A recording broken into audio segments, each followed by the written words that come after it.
The last message in the group chat was sent at 2:04 p.m. Nobody replied. Cold reflectance. There was no argument, no fight, no confrontation, no dramatic ending anyone could point to later and say that was the moment everything changed. It happened quietly, slowly, like a room cooling after someone opens a window nobody noticed before.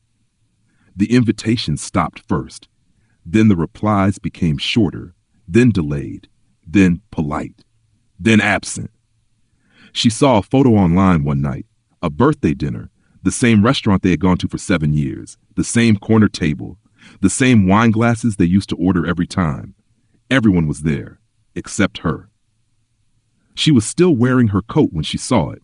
She had just walked into her apartment, keys still in her hand, phone glowing against the dark kitchen. She placed the phone face down on the counter, made tea she never drank, and sat at the kitchen table for almost 2 hours without moving. Voice calm, devastating. Dark psychology calls this adult social ostracism, one of the most psychologically precise forms of rejection that exists. Because nobody has to admit they're doing it. Nobody has to explain. Nobody even has to be cruel directly. Everyone simply withdraws, slowly enough, that the person being removed starts blaming themselves instead. She had known most of them for 7 years, some longer. They had survived things together, divorces, illness, career collapses, the kind of late-night conversations people only have when they believe someone will still love them afterwards. And she had shown up for all of it, every breakup, every panic attack, every emergency call at midnight. She remembered birthdays nobody else remembered. She organized dinners nobody else planned. She noticed when someone disappeared emotionally before anyone else did. She thought that meant she belonged. She had learned very early in life that belonging required becoming useful before becoming loved. Low. And maybe that was why she missed the signs for so long. Because when you spend years being the person who keeps everyone emotionally connected, you never imagine the group would continue functioning perfectly once you disappear. If you have ever been the emotional glue inside a group, the person carrying the invisible weight of connection, and then realized the moment you stopped carrying it, everyone quietly adjusted to your absence instead of noticing your exhaustion. Then you already know the kind of grief nobody talks about. At first, she tried to repair it. She sent messages, suggested dinners, checked in individually.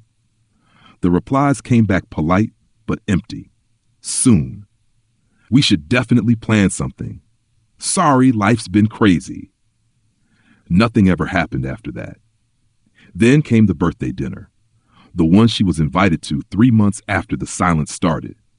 She arrived already feeling strange, like someone attending a reunion for a version of herself that no longer existed. Everyone hugged her, everyone smiled, everyone acted normal, but nobody made space for her naturally anymore.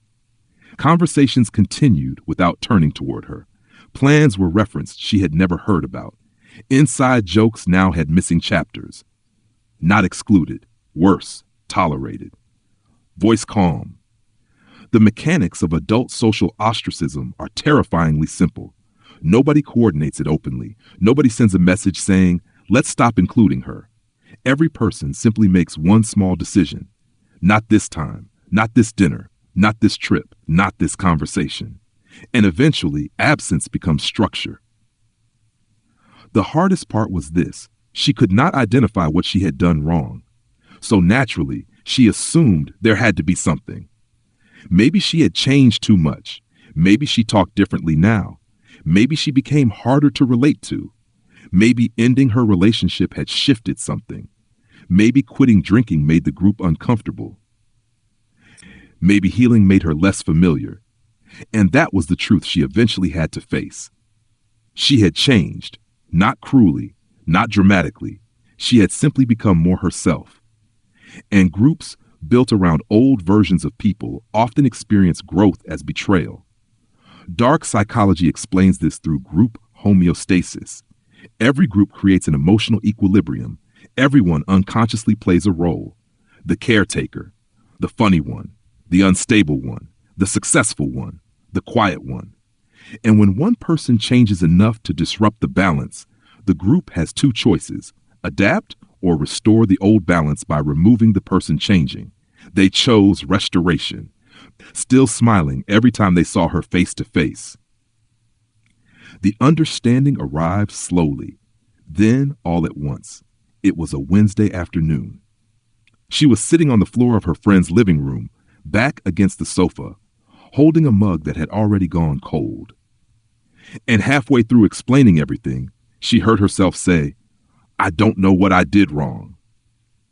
Her friend looked at her quietly for a moment, then said, "What if you didn't do anything wrong? What if you just changed and they preferred the version of you that made them more comfortable?"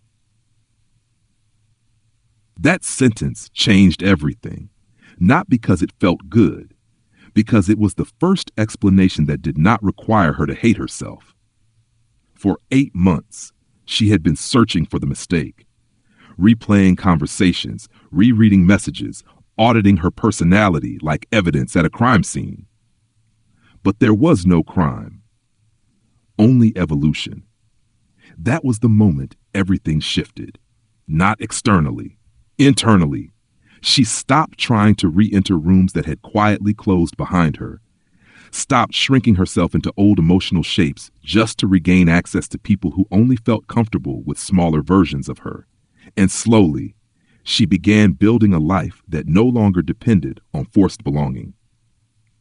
New people entered her life, not replacements, different people.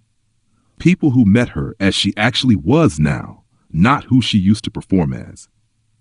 Her work changed, her confidence changed, even her nervous system changed. It turns out, constant emotional self-monitoring consumes enormous amounts of energy. And once she stopped spending that energy trying to remain acceptable, she had enough left to finally build the life she actually wanted. She heard from the old group occasionally after that. A birthday text, a reaction to a story, fragments of warmth that once existed daily. And strangely, she did not hate them. That surprised her most, because hatred requires emotional attachment, and by then she understood them too clearly to remain emotionally trapped inside the loss. They were simply people whose emotional capacity ended where her growth began. If you have ever been quietly removed from a group you loved, if you have experienced the specific loneliness of watching doors close without anyone admitting they closed them, hear this carefully. If you have spent months searching your memory for the exact thing you did wrong, replaying conversations over and over, trying to locate the sentence, the moment, the flaw that explains why people slowly disappeared, consider the possibility that there was no flaw. Consider the possibility that you simply became someone the old structure could no longer comfortably contain, and the people capable of loving who you are becoming are not behind you. They are ahead of you. Voice low, final. The group that quietly removed you did not prove you were too much. It proved the room they built together was too small for the person you were becoming.